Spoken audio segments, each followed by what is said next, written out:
Welcome to another episode of the ChamberSOUTH Spotlight. This show is about our members and for our members to get the spotlight. I'm your host today, Alex Noda, board member of ChamberSOUTH, and I'm super excited to have a wonderful conversation today with one of our members at the Chamber and an incredible professional, Farides Garcia, President and CEO of Parent to Parent Miami. Farides, thank you for being here today. Thank you for having me. Such an honor. Thank you. We interact. We saw each other last Wednesday at the luncheon, and I didn't even know, truthfully, at that moment in time that I was going to interview you today. There you go. And I wanted to say hi, and I didn't get to with all the people that were there. So great opportunity, Alex. This is definitely exciting. Thank you. I'm so eager to get to know more about you, your mission, what you guys are doing. So to start, to break it apart, like tell me about Parent to Parent. What do you guys do? What do you represent? What are you doing for the community? Well, Parent to Parent of Miami is a parent center that works with families who have kids with disabilities. Mm-hmm. So we are very specific working with the disability population in Miami-Dade County, which is huge, and it's a big population. And it's a parent center that the majority of us are parents. Yeah. So that gives us a very unique perspective. It's a peer-to-peer model where we can help another family who is starting through a journey of disability. We're working with all disabilities and all age groups, so we can be helping the parents with new kids, young children that maybe may not be meeting their developmental milestones, and they're wondering, is there something to worry about? To all the way through a diagnosis, possibly through issues at school, and then helping them through the years of schooling and getting them to other places. I think that not until you are a parent in those shoes and navigating and a lot of questions. So, we're helping parents in so many different ways to get them to, I like to say, a better place. It's very lonely. It's very difficult to hear that your child has a disability. And so we start from that premise. It's a parent helping another. I myself have a 27-year-old son with autism. And David is an amazing person, but David is impacted by his disability, and he still needs our help. But he brings so much joy and has helped me, see life through different lenses. And I think that that's what our kids do. And he teaches others. Wow. So I think that that's what we try to impart with the families that reach out for help. The fact that it may be a different journey than what you may be expecting. I always say, they say that children aren't born with a manual. The 2.0 for disability doesn't exist either. Mm-hmm. And it's that's sometimes true. A lonely journey. And it's frightening at times when you don't know what the future's going to hold. When you don't have others, you feel that you're all by yourself. Yeah. You don't think that you have people around you that can support you or that understand. And so that's where I hope that P2P, can come in, So we have been around for 38 years. So it's a lot of years of parents helping other parents. And we try to just do it every day at the office. We, working with about 1,400 families a year. So quite a bit. That's quite a high number. Quite a bit, 1,400. And it's not just that one-time call. I mean, we're helping them for months at a time, getting them, to where they need, because they're seeking a lot. They have so many questions. They don't know what to do. As I do, right? Yeah. So I want to break it down because I want the audience to really understand to a granular level exactly how you help, so that people that need the help could reach out. Yeah. How do people normally find you? I do a lot of these. Okay. TV spots, but it's a lot of parent to another parent, believe it or not. Referrals. It's another parent that has been helped by the organization that, is talking to, let's say, a mom after school, or they're at a therapy center, just waiting for their kids.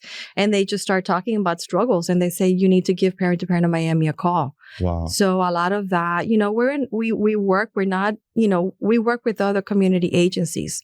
So you can only help other people by spreading the word through other agencies. So, sometimes they might have that subset of kids, that 10, 15% that do have a disability. And that's where they reach out to us, because they may be having, a sibling that's there, but then know that, another child might need help, or a parent that comes in for one child and then, has an issue for someone else. And parents just call us, or ChatGPT, believe it or not. Lately we've had a few parents that have said, I found you on ChatGPT. Wow. So, and it's a process that anybody can just call, or they find our website and start an intake, and it starts a process. That's great. Great to know. In this community that we live on, right? A lot of the population here is Hispanic or from different backgrounds. Yeah. And I know there's a huge stigma on, admitting or reconciling in your head that maybe you do need help, that your child might need help. So there's probably a ton of resistance from people and family members to come and seek the help. How do you guys break that barrier? How do you find ways to educate people to let them know, hey, listen, your child could still have a phenomenal, wonderful life, a great impact. What they have is something that they experience and suffer from, or maybe have to endure, but it doesn't limit them or define them. How do you convey that message to let people be open to the opportunity of going and seeking help? How does that happen? Yeah. Well, I think the fact that all the staff that work frontline are parents, and they're usually moms, right? Got it. The mom that has already gone through the experience has helped their child and now is at a different place where they want to then offer that help and that advocacy support to someone else.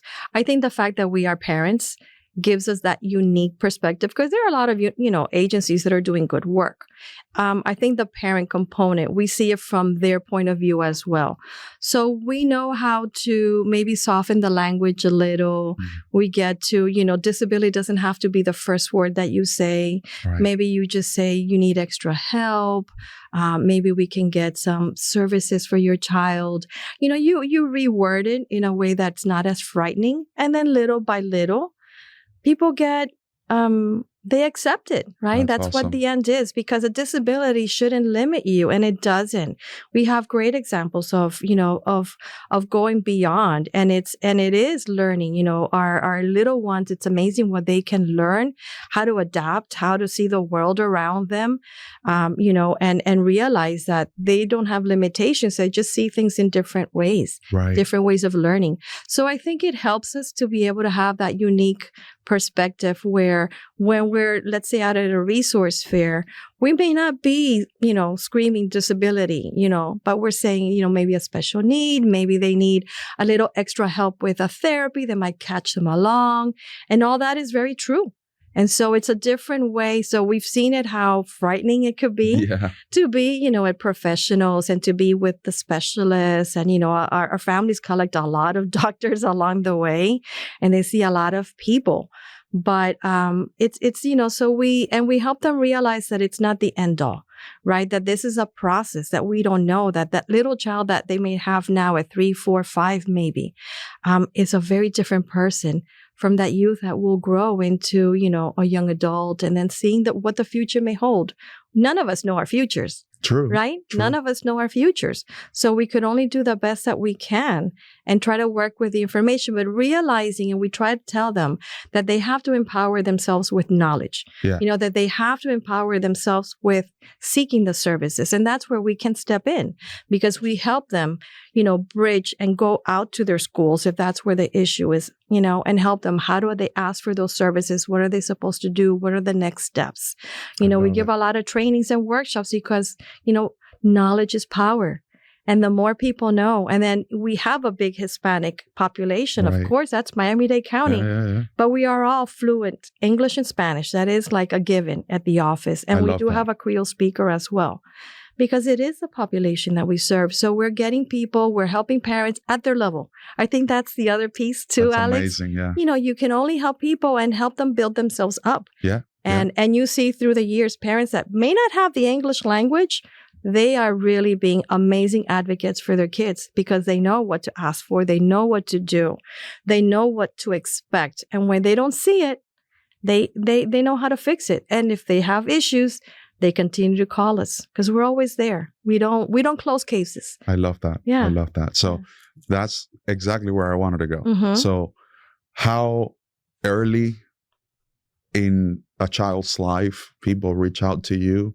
What is the oldest that maybe you guys have helped or continue to help? Mm-hmm. How does that work, right? The age gap.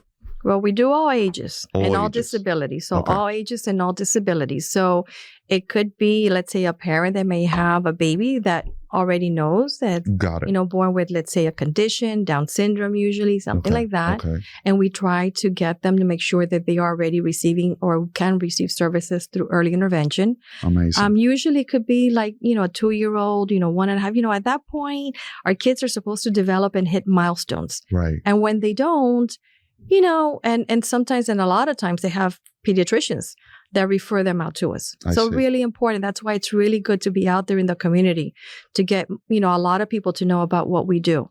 So we can be helping them out and we say, okay, we'll do those direct referrals. So when we can, we will do a direct referral. We're not just giving parents another phone call to make.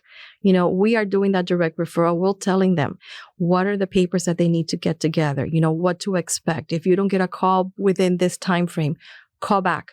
You're not being a pest. Amazing. This is your right to be able to do. And we help them along. And a lot of times we do have parents that maybe their child has been struggling in school now, for example. School gets harder from kinder to first, and there are all these requirements. Yeah. Tell and me the about reading. Yeah. As parents, you realize, right, how much our children are supposed to learn, and they have to meet these marks. And when they don't, it could be because there's an underlying issue. So is there a specific learning disability?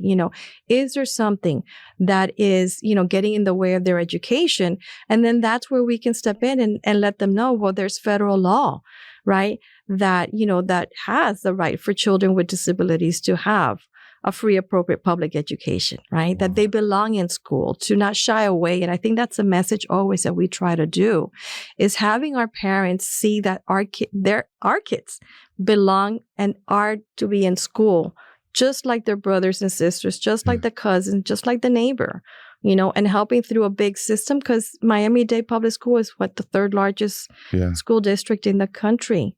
So it's a huge system to navigate. But we're there for them. And when things have not gone well, we've worked very collaboratively through the years with exceptional student education from, Miami-Dade schools to be able to reach out to them and know, how to say, hey, there's a big issue here. And we are, it's been very good where they really do react to it. And they say, they jump on and, to fix that issue, to make it better for that student, because it is that mutual. We want to have, the school system wants to have our kids there, and we want our children there, and they need to be supported.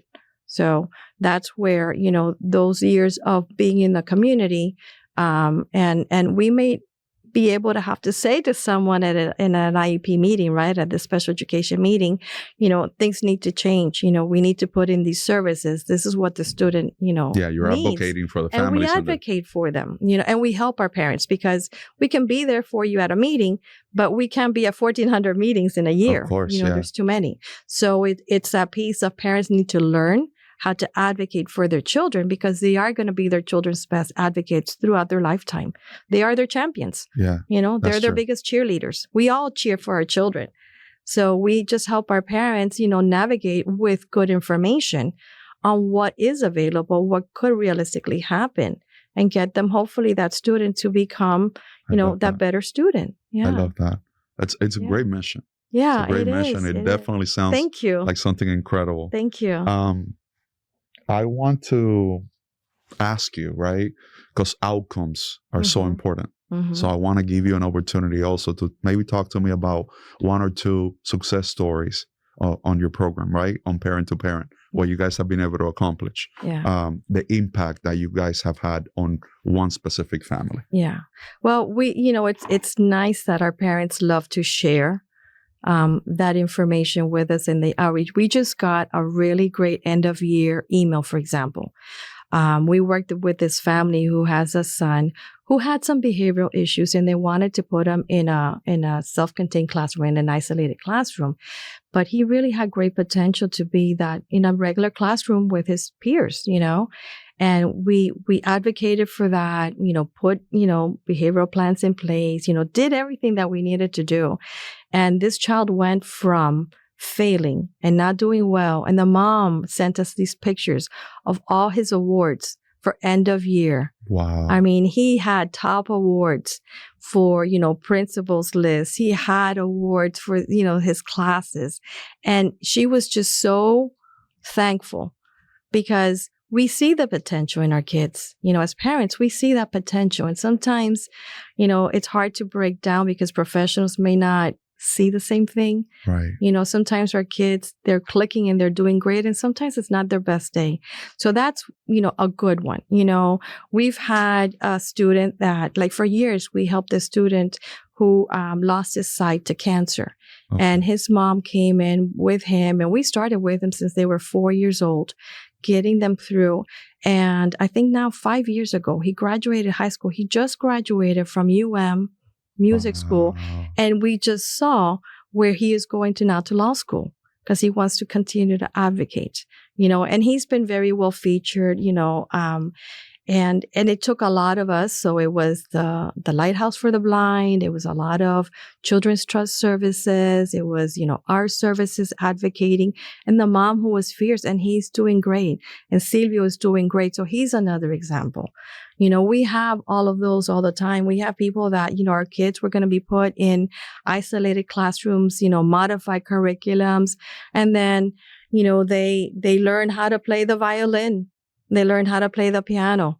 Wow. They go on to graduate, from, 4-year, 6-year degrees. So, the potential is always there if we let our children blossom.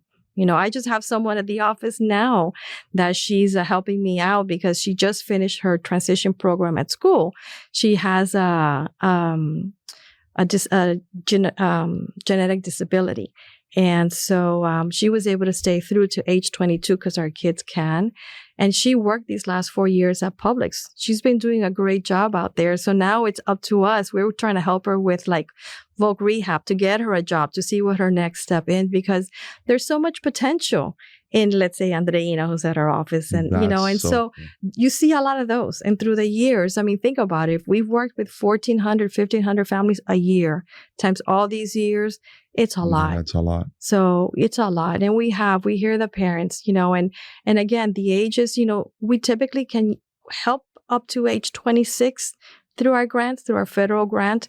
But a lot of times if a parent calls in with someone a little older, we'll try to navigate through where, at least to get them that information, to go, what are they seeking, because it becomes harder as our kids get older. The services are not there. That is wonderful. Yeah. So now I want to take it all the way back. Uh-huh. How did the idea of parent to parent come to be? Well, so we were incorporated in 1988. Okay. I know the group started since maybe, I think, 1986. And it was just a group of parents. Back then, there was a big parent movement. So federal law, IDA, the Individuals Disabilities Education Act, just turned 50 this year, wow. Right? So you had a big parent movement, when you're thinking in the 80s, there were a lot of parents that were pushing for that inclusion in school. And so it really was just a group of parents that got together and were just helping other parents just navigate new fields. Because you got to think, 50 years is nothing. Nope. I mean, the U.S. is going to be 250, right? Yeah, July 4th. So, 50 years really is just a very small amount of years when you really think about it. And so it took a lot for laws to come into play. So it really was a group of parents helping other parents. And that it has been the mission to empower and support a network of families who have children with disabilities. It's a really simple mission, but within it, it's very complex and there's so much. And that's how I came to the, to the organization, because as a parent, my child was receiving early intervention services and I was tapped. I was able to drop them off and pick them up every day. And someone said, oh, you need to join a council. And then when I finished with that council, they said, oh, come join our board of trustees. And I did. And that was back in 2004. So, amazing. And that's what you have. You just have that piece of it's wanting to help someone else. It's seeing it through your eyes and the struggles that our parents go through and our kids. But then when they get the services and they get the therapies and I like to say, give time. Yeah. Our kids grow, blossom, and become these amazing individuals. And I think it's only fair for us to provide them, as a community, as a society, the opportunity to belong, the opportunity to participate, the opportunity to not have limitations imposed on them.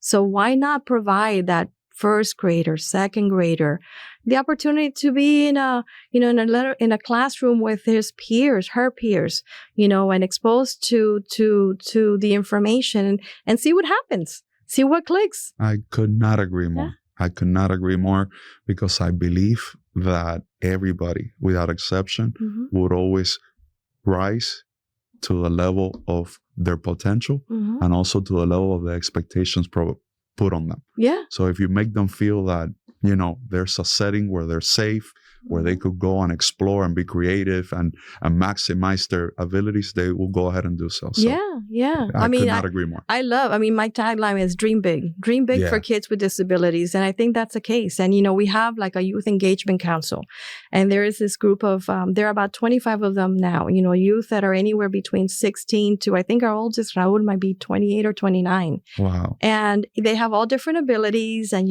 some are in wheelchairs and, but they enjoy getting together every month. We have, virtual meetings, we have outings, they help each other out. You have some that might have Down syndrome, others might have autism, and they're all there to have fun. They're making friends probably for the first time. A lot of times, let me tell you, we're hearing that this is the first time they're actually having, times to go out and enjoy. They had their first Friendsgiving.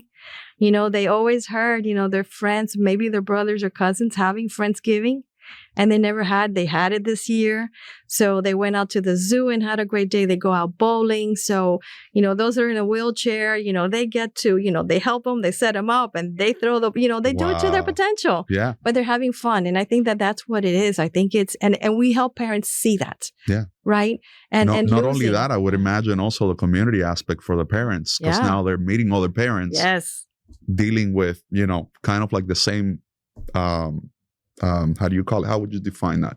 Like the same situation at home. Of course. And now all of a sudden they're saying, wow, what's happening to me is not unique to us. Right. There is a community here that could provide support, that, that we could do stuff together. Yeah. Yeah, we had one that he was very shy, and now he's really not that shy. He's really broken away, and it's great to see. And, and it doesn't diminish the work. A lot of parents have a lot of work with their children for a lifetime, and that is reality. But it's a way, but you get to see your kids having fun and enjoying and finding, that community where they can belong and be themselves, and it's okay. And we encourage that. And sometimes we're encouraging parents to, step back. Our Hispanic population is really overpowering sometimes. We want to, shield our children. Right. And sometimes the fear factor of what happens if they get hurt or if someone wants to do harm to them. But, the majority of people are good, Alex. Yeah. And that's part of what we try to also, share with them, the good stories, so that little by little, as they step back, they let their children become, start driving that car that is their life, that is their future, and to the extent that they can possibly. Okay. So, and we do that a lot, again, by honest conversations. We have a lot of honest conversation and a lot of shed tears. So, at the office, but they're good tears, you, especially when you see that impact. I mean, for me, that's what keeps me going. It's that motivation that I know that every day we've at least done one good thing to one parent, and probably 2 or 3 in a day. Yeah, that's at minimum. Absolutely amazing. Yeah. Tell me about your team. How big is the team now? Well, we are 17 on staff, so it's not a huge team. And for such a big impact? Yeah. Wow. 1,400 families. 1,400 families. People. We had about 1,100 people at our workshops. Wow. Yeah, we went to 200 plus IEP meetings, school meetings. And so it's a lot that we do. It is a lot that we do. And it is very personal work. It's not just, like I said, that one phone call or, Right. And they're parents from different walks of life. It's funny because but there is no degree for this. This advocacy, there is no degree for it. We're not attorneys. We're not psychologists. We're not social workers. We're parents with a lot of training. to be able to help other parents. So we have a dentist on staff. We've had attorneys. We have people with MBAs. I myself have a nursing degree. You know, we have people from all different walks of life. But you guys have the most important thing. You care. Yeah, we care. Yeah. We have the heart. It's always in our logo. So I always like to point out there's always a heart in our logo, because a heart has to be. There is a heart when the two families meet. You have to have the heart for it, you know, because that's what you want to do. You want to show that, you know, you want to give that love and that support. You know, hope, help, support. That's our other tagline: hope, help, and support. Because parents need to have that hope that things will get better. They need the help to do it. And, they get support because along the way, you don't want to feel lonely. You know, we hope to fill the void and get them to other people, you know, to others. So we have support groups that we have in Spanish for Hispanic families. We have a great support group for the Black African American families. We had like 30 families almost show up just last month for that support group. So, you know, we do it all along the way to help them and our kids, you know, so that our children can get better. Yeah. I love it. Yeah. Listen, I definitely could see how working on this mission, it's critical for any society, let alone South Florida, right? Mm-hmm. So talk to me about how community support, all of this operation has a cost carry. Mm-hmm. It's impossible for it not to have it, right? So talk to me about how community support, fundraising, how's that important? How's that impactful? How are you guys being able to reach out to the community and get help? How do you manage to obtain resources to continue on the mission? Well, luckily we are funded locally here by the Children's Trust. It is our biggest grant supporter. And the trust has been instrumental for us to be able to grow. And we've had that grant since 2006. We work really hard. Yeah, congratulations. Thank you, to keep that grant. And then we also have a federal grant. So we are what's called a Community Parent Resource Center through federal monies through the Office of Special Education Programs. And I actually just resubmitted our grant. So fingers crossed that I get that again. We were one of the first 10 CPRCs to get funded since 1998. And again, work really hard to get that. But along the way, and we see the issues with, let's say, federal funding, you know, there are a lot of questions out there as well. Mm-hmm. So that has been prominent for us this last year, really has. But luckily, we've been able to sustain. And like I said, hopefully we'll get that again. And then the other piece comes in from, our community. So we do, not everything is covered by grants. And when we do a special project, we need to have community members, and even just, the day-to-day operations, there is a good 50 to 20% that need to be covered, by, just open funding. So that's where we ask, parents to help us out with donations. We ask, we're always outreaching to community members. ChamberSOUTH has been really great for us to be able to have, open up and be able to talk to other businesses on what we do, and hopefully get them to see the benefit of our organization to help us out. And then we have our big fundraiser, which is actually coming up now in November, our Journey of Dreams. Which I wanted to talk to you about. Yeah. So let's use this opportunity to talk about. It's our 22nd. 22 years going strong. 22 years going strong. So we started back in 2004 when we saw a need that we needed to have that extra fundraising. And it's a great night, not because it's my event, but it's a fun event. This night is going to be a night in paradise. Mm-hmm. So we always have a different theme. This year will be a night in paradise, and we'll be at the JW Marriott Marquis. Awesome. And, we hope to have, last year we had about 250 guests. I'd love to see 300 people show up and, fill up our... Shout out to the community. Yeah. So, and it does bring that extra support that we do need, because we do have limitations with our grants. It doesn't cover everything. And so that's what we do. We have a fun night. We always, have awards we have a couple of awards each year for people that are doing a big impact in our community. We've had, Commissioner Regalado one year. We always have a family. We've had different people. Last year, we had Cava Pro Bono for the work that they're doing in their neurodiversity. So we always have our honorees this year have yet to be announced, but I think people are going to really agree. So soon that will be, we'll have a big shout out on that, but it's really community people that are doing amazing work on behalf of children with disabilities and their families. So it's a night to celebrate. It's a night to, bring forth the cause. So it's always fun. Through the years, Bacardi has provided us, open bar.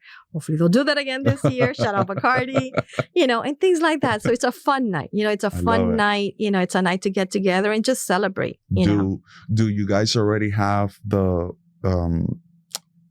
event out there for people to sign up?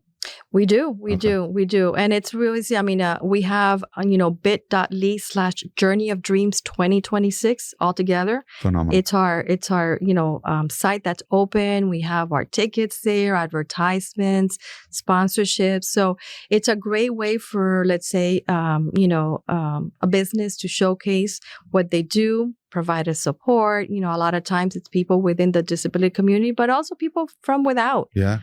Because disability touches all of us. It really does touch everyone. At least 10% of the population has a disability. So they're in our workforce. They're at your office every day. You may not know it. You may not see it, but they do. You will have staff. People will have, members that do need extra help. So, it's a way that a community can come together, support us, and be able to also help us and continue our mission work. I love it. I love it. So our wonderful host here, Community News, will ask them and ask their wonderful staff to include the link on the description of this video. I think that would be a good idea so that people could find you and click on and register. So big shout out to the community. Please make sure you contribute on the event coming up in November. Make sure you're part of the story and make sure that you support Parent to Parent. I want to get back to you and provide you with an opportunity, something maybe that we haven't discussed that you want to bring forward, anything you want to talk about Parent to Parent as we reach closing? Alex, just for people to realize that there's high need. I think there's a lot of families out there that are struggling and, that don't even know that we exist. So, spread the word. If you hear about this and know of someone else, just spread the word. Come to our website, look at what we do. I think that people will be pleased to know that, every little help does help us, every little contribution. And, we may be talking about it today. Somebody may be listening and they don't know. But maybe tomorrow they can turn to someone and they just hear, I think I'm struggling with my child. And they say, hey, I heard something, let's go to P2P, Miami.org and, get that help that you need. So, parents don't have to be alone. And I think that's my message. Let's help everybody be included. Yeah. Thank you so much for the work that you do. Thank you for being a wonderful member of ChamberSOUTH. We definitely appreciate you. We'll definitely look for other ways to contribute to your mission. And listen, really, really appreciate you. Thank you for being here today. Thank you for being part of the Chamber. Thank you, Alex. I appreciate the opportunity. All right. Awesome. All right, guys. See you on the next episode. Thank you for tuning in to ChamberSOUTH Spotlight. Thank you. See you next time.